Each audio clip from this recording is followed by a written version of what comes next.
Okay, I'm going to go through how to set up your graph for the pre-AP graphing day and night hours.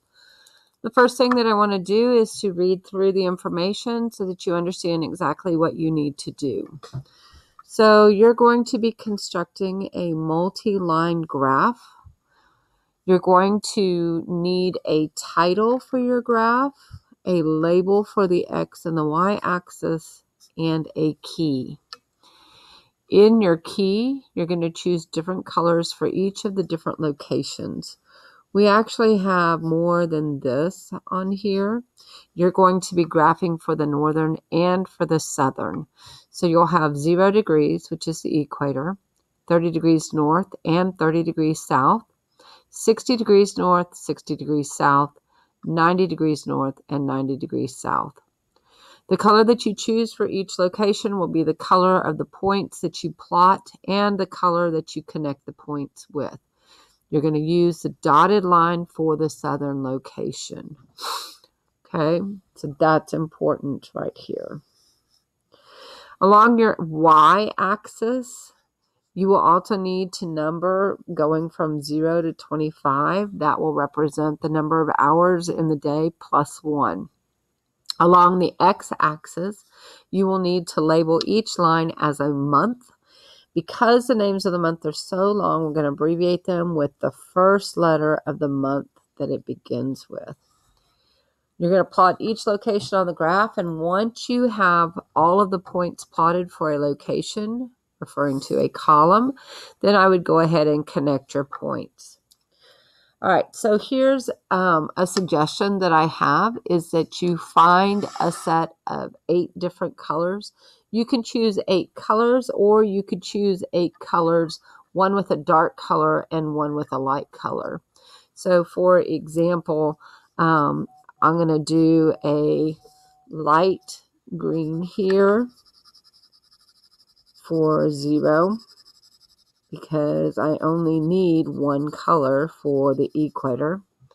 And then I'm going to take a pink, and I'm going to do a light colored pink for the northern hemisphere, F30. And then I'm going to do a darker pink, almost red, for the 30 degrees south. Then I'm going to take a blue, and I'm going to do a light colored blue for the 60 degrees north. And then I'm going to do a darker blue for the 60 degrees south.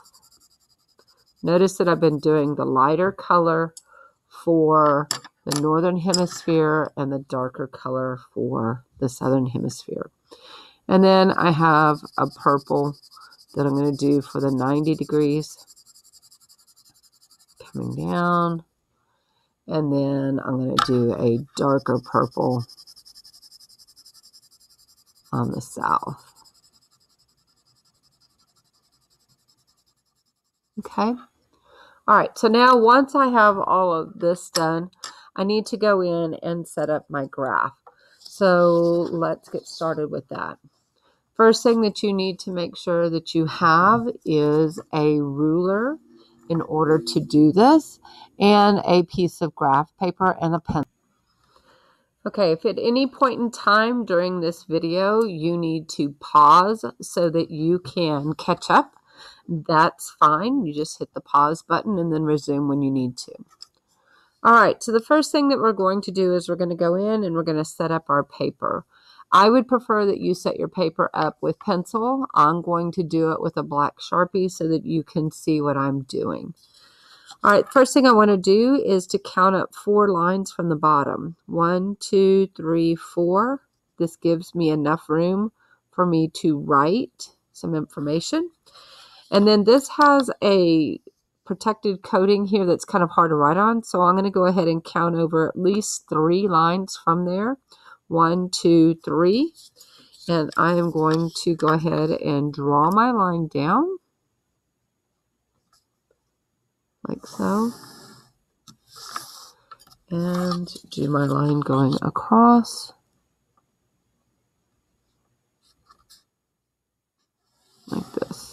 Okay. All right. It told us in the directions that we needed to have on our y-axis, we're going to label from 0 to 25. So I'm going to go in and I'm going to label each line with a number going from 0 to 25.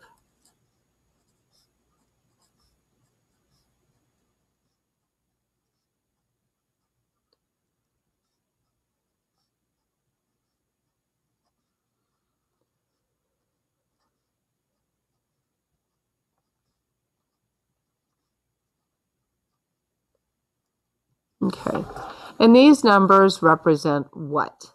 You're going to need to make sure that you put a label along the side that's going to tell me what they represent and what the unit is that they are representing. Then along my x-axis, it also told me that I needed to use the first letter for each of the months. I have enough space, so I'm going to go ahead and skip a line. So I'm going to do January, February, March, April, May, June, July, August, September, October, November, and December. And once again, I need to go ahead and make sure that I put a label down here to label what these letters represent. Okay, two other things that the paper told me I needed to have is a title for my graph. So I'm going to put a title up here, title. And the title should represent what the graph is showing you. Next thing I need to do is to have a key. So I'm going to put my key over here in the top right corner. And I'm going to start with my green, which represented my equator. So I'm going to go in and I'm going to put this. And then I have my light pink, which was my 30 degrees north. And then I have my darker pink, which represented my 30 degrees south.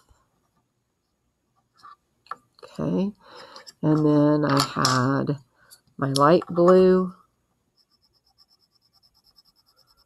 Again, this represented 60 degrees north. And then my darker blue for my 60 degrees south. And last, I have my light purple, which is 90 degrees north, and my dark purple, which is my 90 degrees south. Okay. Another suggestion for you when you are going to plot this on the graph is to do one column at a time. Remember that our months are always going to be our x-axes and that our locations will be our y's. And so I'm going to go through and label this. And I think about this every time when I do a graph like this, I think of it in terms of x and y coordinates. So I'm going to plot January in 12, February in 12, March in 12, and so forth. Or if I'm doing my 60 degrees north, I'm going to do January in 8, February in 10, March in 12, April 14th, May 16th. Okay, so you're going to go in, you're going to make all your plots, you're going to connect your lines. Please make sure you use a ruler to make sure it is nice and neat and straight. And then you are going to use the information from the graph and answer the questions below. When you finish, attach both sheets together and put it in the basket. Thanks.